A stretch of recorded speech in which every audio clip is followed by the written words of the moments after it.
بسم الله الرحمن الرحيم. الحمد لله وكفى وسلام على عباده الذين اصطفى. أما بعد فأعوذ بالله من الشيطان الرجيم. بسم الله الرحمن الرحيم. لقد كان لكم في رسول الله أسوة حسنة لمن كان يرجو الله واليوم الآخر وذكر الله كثيرا. صدق الله العظيم. میرے بزرگ اور عزیزوں، اللہ تعالیٰ نے ہمیں دو نعمتیں ایسی عطا فرمائی ہیں جن کا ازل سے اور ابد تک کوئی جواب نہیں۔ ایک قرآن اور دوسری سراپا قرآن، یعنی حضور انور صلی اللہ علیہ وسلم کی ذات گرامی۔ حضور صلی اللہ علیہ وسلم نے فرمایا تم دو چیزوں سے شفا حاصل کرو، ایک قرآن اور دوسری شہد۔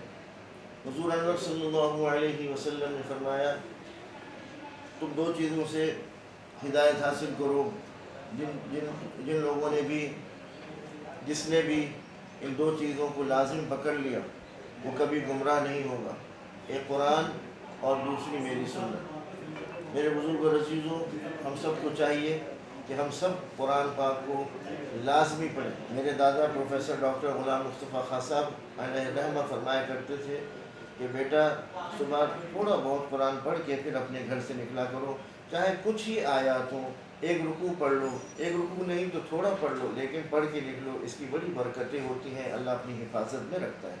تو قرآن ہم ویسے تو پڑھتے ہیں یعنی عربی میں، اور کوشش کیا کریں کہ ایک دن میں ایک سپارہ روزانہ پڑھ لیا کریں صبح سے شام تک میں، اور ایک رکوع جو ہے وہ ترجمے کے ساتھ بھی روزانہ پڑھ لیا کریں۔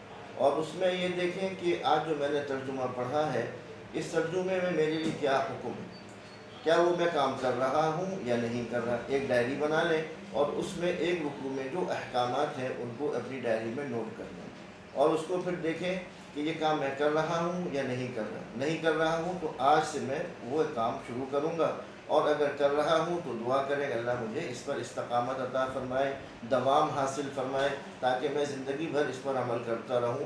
اور پھر دوسرے دن آپ دوسرا رکوع پڑھیں، اور تیسرے دن تیسرا رکوع۔ اس طرح سے آپ کا 16-17 دن میں ایک سپارہ مکمل ہو جائے گا، اور آپ ایک مہینے میں بہت سارے، اور ایک 15 دن میں کچھ چیزوں پہ، اور اب جتنا زیادہ پڑھیں گے اتنا آپ کے نالج میں جتنی چیزیں آئیں گی، آپ کے علم میں آئیں گی، تو آپ ایک دن میں 2 باتوں پر بھی عمل کر لیا، 3 باتوں پر عمل کر لیا، تو آہستہ آہستہ کچھ سال میں یا 1 سال میں آپ کا پورا قرآن ترجمے کے ساتھ بھی مکمل ہو جائے گا، اور آپ ایک دن پورے قرآن پر عمل کرنے والے بن جائیں گے، اللہ کے برگزیدہ بندے بن جائیں گے، اللہ کے محبوب بن جائیں گے، اللہ خوش ہو جائے گا۔ جس مقصد کے لیے ہم آئے ہیں وہ ہے اللہ کی عبادت۔ اس دنیا میں آنے کا مقصد اللہ کی عبادت ہے۔ یا اللہ تعالیٰ نے قرآن پاک میں فرمایا یا ایھا الناس اعبدوا، اے لوگوں اپنے رب کی عبادت کرو جس نے تم کو پیدا کیا۔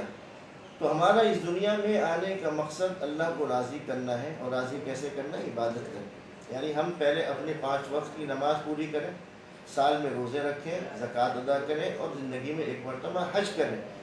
دیکھیں ہمیں اللہ تعالیٰ نے یہ دوسرے کام نماز کے علاوہ جتنے بھی ہیں وہ سالوں میں ہیں، ہمیں اللہ کا ایک کام روز کرنا ہے اور وہ ہے نماز، اور ہمیں یہ 5 وقت کی پڑھنی ہے۔ سب سے پہلا سوال ہم سے جو کیا جائے گا مرنے کے بعد وہ ہوگا نماز کا، اور سب سے پہلا سوال نماز کا ہے۔ تو ہم نے کتنی نمازیں پڑھی، تو ہم نے کیا تیاری کی ہے؟ تو ہم نے اپنے اندر جھانکنا ہے، اپنا محاسبہ کرنا ہے کہ ہم 5 وقت کی نماز پڑھ رہے ہیں یا نہیں پڑھ رہے۔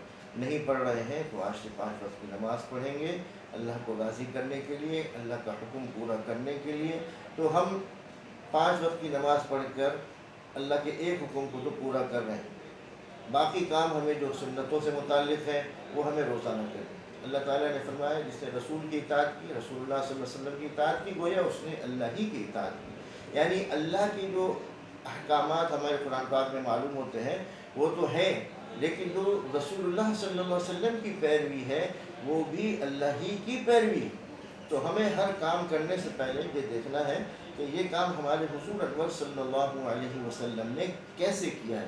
یعنی جو بھی کام آپ شروع کریں پہلے یہ دیکھیں، یہ کام میں کرنے جا رہا ہوں، ناخن کاٹنے جا رہا ہوں، میں گھر سے باہر نکل رہا ہوں، گھر میں داخل ہو رہا ہوں، صبح کو اٹھ رہا ہوں، رات کو سو رہا ہوں، واش روم جا رہا ہوں، واش روم سے آ رہا ہوں، کھانا کھا رہا ہوں، پانی پی رہا ہوں، سو رہا ہوں، یہ سارے کام کرنے سے پہلے یہ دیکھنا ہے یہ کام میرے حضور صلی اللہ علیہ وسلم نے کیسے کیے۔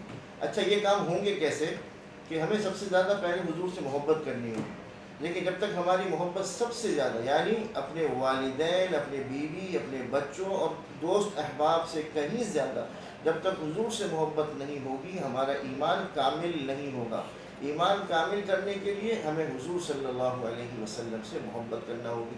اب حضور صلی اللہ علیہ وسلم ہمارے اندر فزیکل موجود نہیں ہے کہ ہم ان سے محبت کرتے، ان کے ہاتھ چومتے، ان کے ساتھ بیٹھتے، ان کے ساتھ ہم باتیں کرتے، سیکھتے، لیکن کیونکہ اب ہمارے پاس ان کی تعلیمات ہیں، ہمیں ان پر عمل کرنا ہے کہ ہم اپنے حضور صلی اللہ علیہ وسلم کی تعلیمات پر اگر عمل کر لیں تو یہ ہماری محبت ہے حضور سے، اور اگر یہ ساری تعلیمات پر عمل نہیں کر رہے تو صرف نام کی محبت ہے۔ ہمیں نام کی محبت نہیں، ہمیں کام کی محبت چاہیے کہ ہم ہر کام کرنے سے پہلے یہ دیکھیں۔ جب ہمارے اندر یہ ساری چیزیں بھی آ جائیں گی تو ہم ایک دن تو ہم قرآن پاک پر عمل کرنے والے پورے بن جائیں گے، اور ایک دن جو ہے ہم پھر پوری سنتوں پر عمل کرنے والے بن جائیں گے، اور ہم کامیاب ہو جائیں گے اس گھر میں بھی، یعنی دنیا کے جسے کہتے ہیں نا یہ دار العمل ہے، آخرت دار الجزا ہے، تو یہاں یہ عمل کر کے ہم وہاں آخرت میں اس کی جزا پائیں گے اور ہمارا مقام اچھا بن جائے گا، ہم اللہ کا دیدار بھی کریں گے، جنت میں بھی ہوں گے، اور اللہ کے دیدار سے بڑھ کر کیا ہمیں چاہیے؟ جب وہ چیز مل جائے گی، یہاں کی تھوڑی محنت ہے، تھوڑا صبر ہے۔ دیکھیں دل چاہتا ہے گناہ کرنے کا، لیکن جب آدمی یہ سوچتا ہے کہ گناہ کر کے میں اللہ کو ناراض کر رہا ہوں، میں صبح نہیں اٹھ رہا ہوں تو میں کس کو خوش کر رہا ہوں؟ شیطان کو۔ مجھے میں راضی کرنے کس کو آیا تھا؟ اللہ کو، اور میں راضی کر رہا ہوں شیطان کو۔ تو میرے دنیا میں آنے کا جو مقصد ہے وہ اللہ کو راضی کرنا ہے، تو میں اللہ کو راضی کروں اور تھوڑا سا صبر کر لوں۔ یہ دنیا کی چیزیں، گناہ ہمارے سامنے آئیں گے، دل چاہ رہا ہے ٹی وی دیکھ لوں، دل چاہ رہا ہے فلم دیکھ لوں، دل چاہ رہا ہے گانا سن لوں، دل چاہ رہا ہے نماز نہیں پڑھوں، لیکن اپنا محاسبہ، اپنا نفس سے جب ہم اپنی لڑائی کریں گے اور نفس کی پٹائی کریں گے تو پھر ہم کامیاب ہو جائیں گے، پھر ہمیں صبح اٹھنا بھی آسان ہوگا، ہمیں اللہ کو راضی کرنے کی خوشی ہوگی، تو ہم ہر چیز کو اللہ کی رضا کے لیے کرتے چلے جائیں گے اور ہم کامیاب ہو جائیں گے۔ ورنہ شیطان کو راضی کر کے چلے جائیں گے، آخرت خراب ہو جائے گی، جنت میں چلے جائیں گے، لیکن ہمیں کیا کرنا ہے کہ سیدھا جنت میں جانا ہے۔